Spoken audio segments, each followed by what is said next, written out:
Excellencies, distinguished guests, ladies and gentlemen, I am pleased to address you on the occasion of the observance of CARICOM Day 2019, organized by the permanent representatives of member states of the Caribbean Community to the United Nations. It has been 46 years since the leaders of our then 4 independent CARICOM states, Barbados, Guyana, Jamaica, and Trinidad and Tobago, signed the Treaty of Chaguaramas on the 4th of July 1973, establishing the Caribbean Community as a regional integration movement. Since then, successive CARICOM states have joined the community, bringing our membership to 15 states and 5 associate members, now governed by the revised Treaty of Chaguaramas. As a community of small island and low-lying coastal developing states, SIDS, CARICOM has demonstrated its deep commitment to the United Nations and to multilateralism for bringing stability and certainty to our world. Each of our member states has joined the United Nations upon independence. The 4 main pillars upon which our community is built, namely economic integration, foreign policy coordination, human and social development, and security cooperation, accord with the United Nations 4 pillars: peace and security, human rights, the rule of law, and development.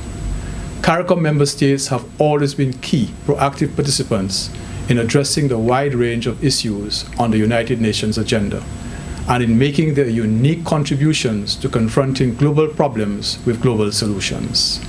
These challenges have included climate change, pandemic diseases such as HIV/AIDS and NCDs, and economic and social development, including the implementation of Agenda 2030.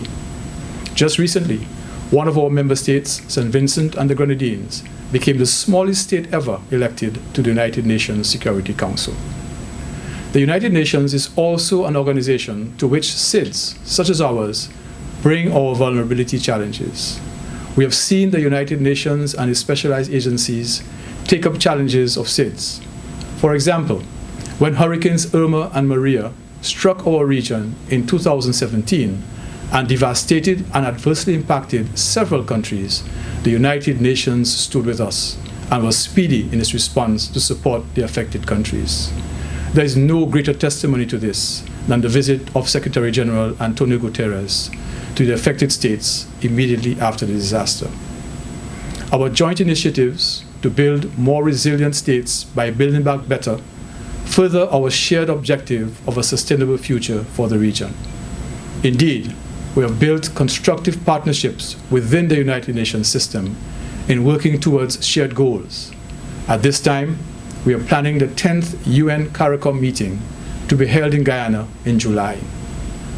We also look forward to a fruitful and profoundly successful high-level meeting on the Samoa Pathway Midterm Review during the high-level week at the UN in September, as the General Assembly reviews the progress made, lessons learned, and constraints encountered in addressing the priorities of SIDS, and agree on what needs to be done to further address their vulnerabilities. We further look forward to a concise, action-oriented, and intergovernmentally agreed political declaration as the outcome of the high-level review.